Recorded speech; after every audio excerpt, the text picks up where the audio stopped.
Praise the Lord. You are looking Doctrine of a Divine Discipline. This book is prepared by the well servant of God, R.V. Dine, J.R. So the book is called The Rebound, the Isolation of Sin.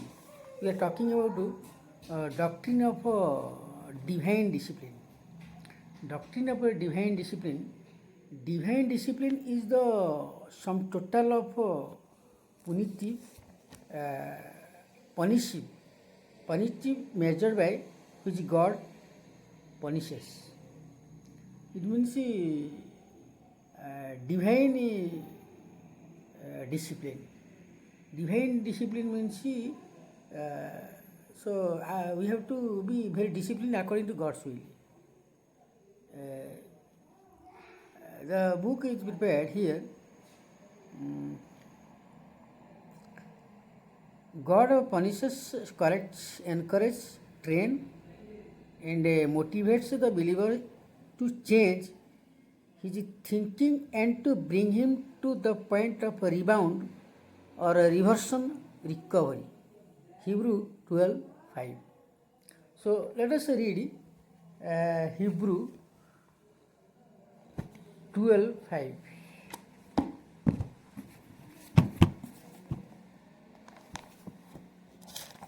Book of Hebrew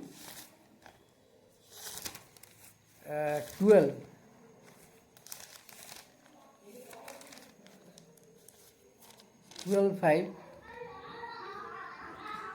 And you have forgotten the exhortation which speak to you as to sons. My son, do not despise the chastening of the Lord, nor be discouraged when you are rebuked by Him.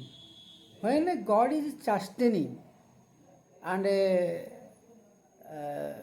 because He wants to correct our life, He is chastening, and sometimes He giving small punishment.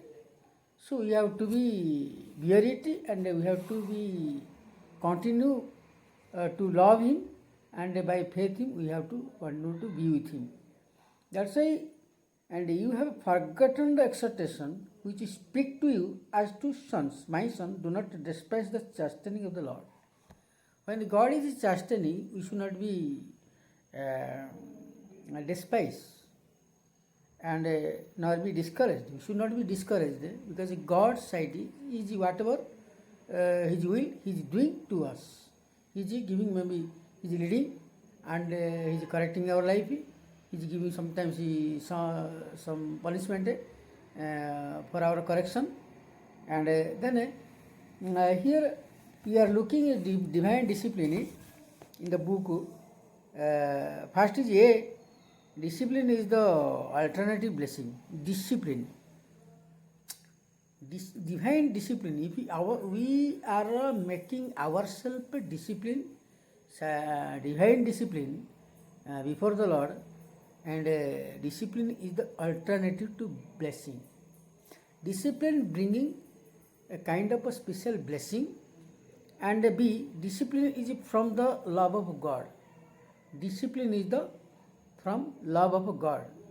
And verse Hebrew 12 verse 6, let us read. For whom the Lord loves, He chastens and scourges every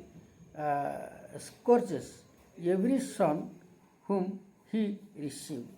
Every son who received His chastening, and what did verse 6?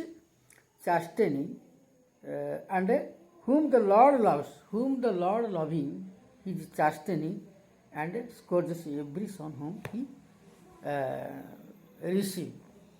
That's why this discipline is from the Lord, love of God.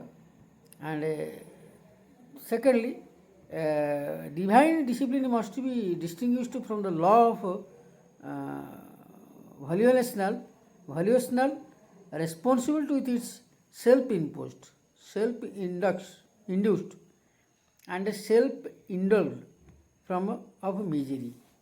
While God is the source of divine discipline, man's free will is the source of suffering. See,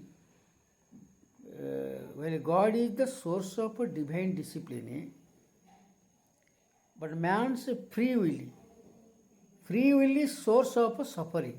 If human beings go according to their free own will, and they will suffer. And under the law of volitional responsibility. So suffering under the law of volitional responsibility. But when the person is maintaining divine discipline, and the suffering was removed, and God was blessed, and God's blessing will be coming to us, or coming to our life. Thirdly, two cause of divine discipline exist: the carnality and reversionalism.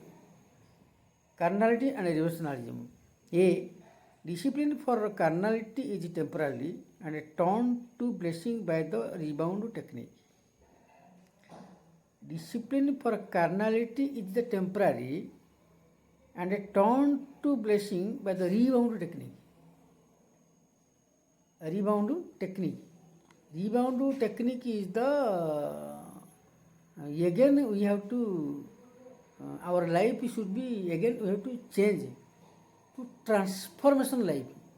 We must make our life transformation life, sight of the Lord. And B, third B, discipline for reversionism. Reversionism is progressively more intense and terminate in the sin unto death unless recovery through rebound occurs. So discipline is the reversionism is progressive more intense, but terminate in the sin into death unless recovery through rebound occurs. If there is no recovery from sin, it will be terminate. Let God bless all of us.